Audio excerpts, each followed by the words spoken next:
Good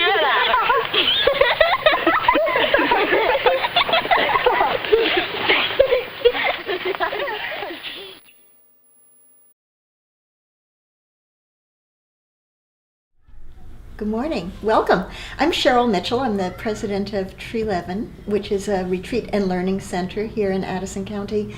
And we have been really thrilled to be doing this show, Growing Bright Futures, with Dana Anderson, who's the producer of the show, the Middlebury Community Television, and wonderful child care and preschool providers in the county. So thank you for joining us today. We're actually part of the Month of the Young Child, and I'm here with Sue White. Good morning. Good morning, Sue. Sue is the teaching director here at Quarry Hill, and this is really our first time on the road, being out at a program. We really wanted a chance to show people what a real program is like. So here we are in our housekeeping area right. With our gallery behind us. We've been studying the ocean in the last few weeks, and this is a very busy place when the children aren't outside, with dress-ups and feasts of all sorts. And we had a yellow submarine that passed through a few weeks ago. Wow. Who was inside that? The children. They had masks and snorkels and that they had made, and we were singing that old Beatles song that launches us every now and then into a study of the ocean. Incredible. Yeah. So pretty soon we're going to talk a whole lot about how children learn through play and the things that you've set up for them.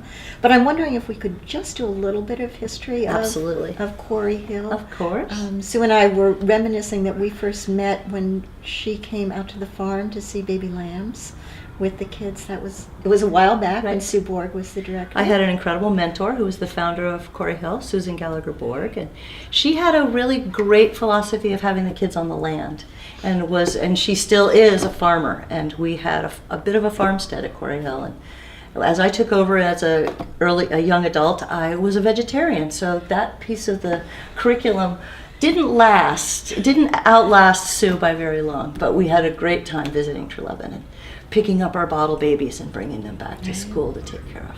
And we've gotten to know you over the years in so many capacities. Right. Sue at this point is the co-coordinator of the Addison County Child Care Directors Network, as well as her work here at Quarry Hill, and you probably are seeing her in state. Out and about. Right, so the Directors Network is a group of directors of child care programs. There's a similar group of family home providers. That network, we talk about the ups and the downs and the trials and the tribulations, and the Directors Network has also taken on projects over the years around parent education, and with the Month of the Young Child, around making the children in our community really visible. Their learning, their artwork, and how they spend their days. Because they're a pretty important part of our community. Vital communities have vital programs for kids. And so right now, during April, the Month of the Young Child, we have art exhibits at the local libraries. We have storyboards in some of the local storefronts. Just to let folks know that we're out here and we're doing great stuff with kids, and kids are engaged and happy in their childcare settings. So there are many places besides watching MCTV that people can really get an idea of what's going on here in the county. In Bristol Main Street, Virgins Main Street, Middlebury Main Street right now, if you take a walk down the street, you can get a sense, because there are different child care centers that have made a little window through a storyboard and photographs and artwork. Wow. So that's kind of fun. So maybe you could you started here as a student teacher and you never left. Is that true? That's Can the you story. tell us a little bit of the history of your thinking about how children grow and learn and how it's changed? Sure. When I was a college student, I became really interested in Maria Montessori. I lived in Italy for a while as a Middlebury College Italian student. I did, and I had this dream at one point that, well, maybe I'll become Montessori certified in Italy, which was kind of a big goal. And so I tried to navigate that and realized through reading the Montessori philosophy and practices that I thought there was maybe a little bit more to early childhood, and what was my philosophy ultimately going to be. So I let that goal go and came back, did my student teaching here at Quarry Hill School, became a K-6 certified elementary teacher, and in the subsequent years I've added an early childhood endorsement to that, which is birth through 8 years old. which is really the love. I love the learning that happens from the very beginning moments of a child's life and until they're already launched as a reader and a competent math, and using those skills to really learn more about the world. So that's what we do at Quarry Hill. We organize our days and our activities and our materials around allowing kids to pursue their interests and their ideas and their creativity through the things that they do that they choose, that are meaningful to them, which is their play. Yeah. Their play is their work. And we have big workers. We've got a little bit of an archaeological dig over at our sensory table, because some of the boys have brought in a real interest in dinosaurs. It kind of eclipsed out of the whales that were in the ocean, so we've been talking about that. And so we have scientists here, and we have artists who are creating things out of pottery, and they're getting their hands dirty, and they're just really learning a lot about the world as they're making sense of it. So how do you and your teachers make sure that this environment is going to support whatever it is that kids are interested in? We try to have opportunities every day, more than one opportunity, where the interactions are with adults and kids are really informing us, where we can learn what they're curious about, where we can learn what questions they're asking, and we can learn about what they know and how to scaffold what more learning might be to build on that. And our enthusiasm can be built on their enthusiasm.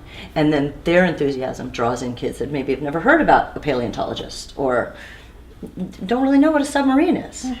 So we build there, and then, they're the pre-academic skills that often families are interested in, and sometimes kindergarten teachers are interested in. So we try to integrate those things. Can you talk about what a pre-academic skill is? Well, right behind us we have a grocery list, which includes lots of letters and numbers, and our numbers, our microwave is there, so we have numbers there, and the utensils, we do a lot of labeling, and we have utensils, and in it today is an orange.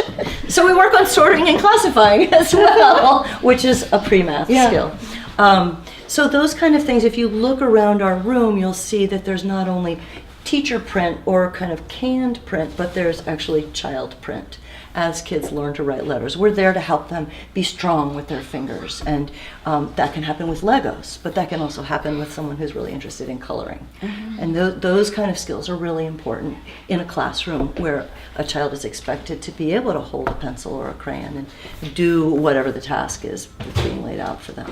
Whereas here, we can develop the task, and we can create it with the input from So kids. let's say you had a child who wasn't interested in holding crayons or anything, would you just let that go and wait for the time that they were ready, or? Well, we would notice it, and then we would notice maybe, what do they like to do at the sensory table? Is it water? Is it rice? Yesterday we had tweezers over at the sensory table, which is kind of sneaking that in, as is Legos. We have lots of toys that will promote kind of a scientific or an engineering mind, but involves a lot of this small motor stuff that really does need to be developed to be able to eat successfully, to cut, do all these things that kind of the craft skills or those soft academic skills that we work on. Yeah. So we slide them in based on who we've got. they are. Can you talk about what was this morning like for the kids who were coming here? So this morning, as I said, we've segued out of our amazing ocean study, and we've been talking about dinosaurs. This looks like ocean. This is ocean here. as well. But over there, we've got our archaeological dig underneath the jellyfish. Okay. So we're kind of blending things together right now. But we talked about dinosaurs as the kids arrived. We had a morning meeting, and they learned a lot. They are owning this. So we talked about dinosaurs being egg layers, and everybody had an opportunity to make a dinosaur egg out of paper, and it opened and closed, and there was a little baby dinosaur in it. So those were things like coloring and cutting for people who are interested in that. We also had a table where we had lots of materials from nature where we made a nest to add Play-Doh eggs to. And there was a lot of creativity there as well, people talking about this is hard, this is soft, this will keep them warm, this will protect them. So conversation around what we had talked about as a group. And then we had our paleontologists working on unearthing the dinosaur bones that we have over in our sensory table in cornmeal. And there was just a lot of wonderful conversation around learning and growing. But we also had some girls who were over here doing a little ballet dance and wanted some music for that. And they were busy putting on different outfits and organizing all of that. And if you can remember, a 3-year-old getting dressed is a challenge and a task and a learning thing in its own right. So lots of wonderful dress-ups is a great way for learning about self-help and personal care skills happens. So that can happen across this very important medium of play and my interest in my fantasy world. So, and how do you, for parents who aren't here during the day Right, to of watch course. what's going on, Right. how do you let parents know what their children are learning? Right. We try to during the day? meet with parents monthly, have a conversation with them about what we're learning and about what our program is, what our philosophy is. Try to solicit questions from them. Sometimes it's about bedtime, sometimes it's about eating, and sometimes it's, well, what's it going to look like when I get to kindergarten, and what are they going to know, and how's that all going to work? So we talk about that, and it targets different questions that parents have. And we also try to have a really open door policy where that morning circle is not just children and teachers. That has babies and toddlers and moms and dads and grandparents. And that they get a window. And then what we can do at the end of the day say, well, your child made this project that you heard about this morning. Maybe you'd like to talk about that a little bit. And this is what we had for snack. And maybe you'd like to ask about that. And who the friends. So we try to, at the end of the day, try to get closure on what the day has looked like. Yeah. How long are children with you? So our program is a school day, which is not necessarily what all programs offer. Some programs offer an extended day. Our program is from 8:30 to 3, and some kids stay from 8:30 to noon and leave right after lunch. So we have a morning session, and then we have a full day session. So the long day is 6.5 hours. And we have a teaching team of 5 teachers who are here in teams of 3. So you were the first person that I heard use the term early childhood career professionals Right. about your Right. teaching staff and yourself. And could you Right. talk a little bit about that, what that means to you? Well, for me, as a career early educator, I have really grown to know and be completely committed to the idea that this is a career and that we can be dedicated to it in truly professional ways, where we own the moniker of being an early educator. I'm a teacher, and I'm also a caregiver. It's really important to remember that it's not all about teaching, that we're providing this platform for kids to learn, but in that there's so much care that goes with it. So there's the conversation. When you say care, I'm seeing your love thing behind you. Right. What is care beyond the teaching parts? Care means creating a setting where kids can be safe. Care means a place where kids can develop relationships with peers and adults that they can trust and that they can count on. And as an educator piece, that with that comes developing language that kids can use successfully to really own their feelings and to own their needs and their questions and to get their needs met. So within that context, we have a setting where kids are cared for and kids and families have an environment that they trust that's happening. And how do you support your teachers in their continued growth and development? I'm really dedicated to the concept that we are a team of teachers. There is not, as much as we can avoid it, even though I'm the teaching director and I do sign things, the idea is that we're a non-hierarchical team of educators and creator of curriculum. And we meet weekly and dive into what we're doing right now, and we dive into who needs what, whether somebody's been on vacation and they're tired, or so-and-so has been sick, or there's this social thing that's really challenging, and how do we navigate that together? And then, when one of the teachers goes on a really great vacation and brings back enthusiasm about that, we can bring that to the kids, just as they bring their interests and enthusiasm. And we do professional development. We learn about, we've got one teacher who's really interested in integrating nature-based early childhood education, and how do we integrate that into the format of a classroom as well as an amazing playground. How can we cross those two things? Sometimes we have our days outside and we take our projects outdoors, and sometimes we have outdoors and we bring it in. We'll have snow in the sensory table, or we'll, the nests that we made today is a little bit of that. Bringing as much of nature and a respect and a recognition of that into what we're doing. So that we try to develop around interest and around growing as educators. So one of the other things that's really impressed me about you, Sue, is that you're an advocate not just for this field of early education, but you're an advocate for kids having sort of relaxed, safe time, and I'm sure it's been uncomfortable sometimes, pushing back against those of us that say, oh, we need 12-hour-a-day childcare to meet the needs of parents. Right. Do you want to talk about what you've been saying? Well, it's tricky. It's really tricky. Our culture has become more and more, through the needs of our climate, where families need to have 2 adults in the workforce to make ends meet. And part of those ends are making childcare payments. So it's this kind of squeeze that young families get into. And one of the things that I truly believe is that families with young children are in a place where it's probably, looking back, I've had young kids and they're now grown, looking back, it's probably one of the most stressful times in a family's history, where you're navigating loans for a home or a car or college. You've got these little people in your lives you're trying to get to know and do the very best thing for. You're trying to be the very best employee you can for in your workplace. And when you have to get all these things figured out. So what we do at Quarry Hill, we have a 6.5-hour day, and we say, as much as it might feel counterintuitive, maybe some of the days that your children are not here can be long days, and you can have those long days that you need for your employer and for your paycheck.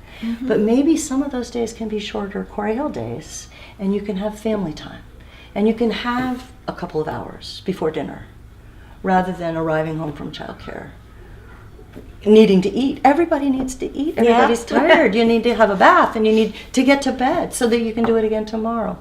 So it's been a tricky navigation, and with the utmost respect for the programs that are offering longer days for families that truly need them, I, with respect to families, also ask them if there's a way that they can try to navigate this for their family and for their kids. With their employer.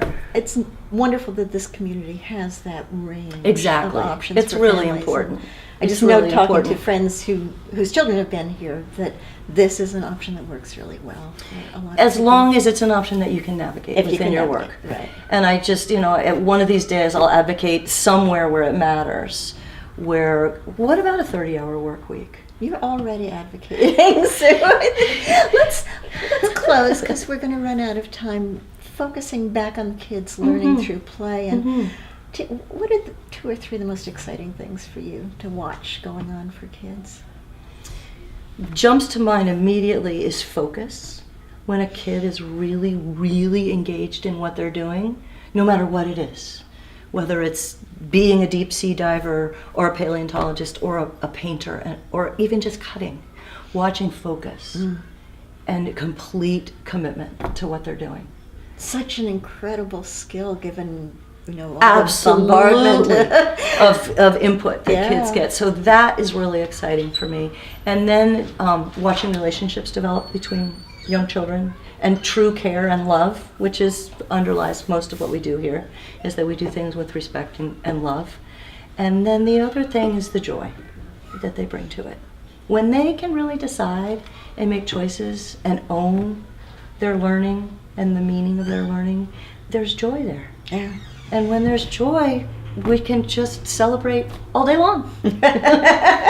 I love it. Well, thank you so much for inviting us into your beautiful space. Thank you for coming. For everything that you're doing in this community. Yeah, we're thrilled. We're thrilled to be able to do it and enjoy the day and checking out what our kids are doing when we get out there. And thank you all who are watching today. We love to remind you that if you have a message that you'd like to get out there to the public, you should talk to Middlebury Community Television. They are just extraordinary about helping us to learn about each other and learn about great things going on in our community. If you want to learn more about Quarry Hill, the information about their program is going to show up shortly. Oh, thank you. Yeah. Yeah, we're on the web, and if you have any questions in the greater child care community, I'm happy to field those as well. Great. Yeah. Thanks, Sid. Thank you. Like coral bells upon a slender stalk, lily of the valley, grace my garden walk. Oh, how I wish that I could hear them ring. That will only happen when the fairies sing.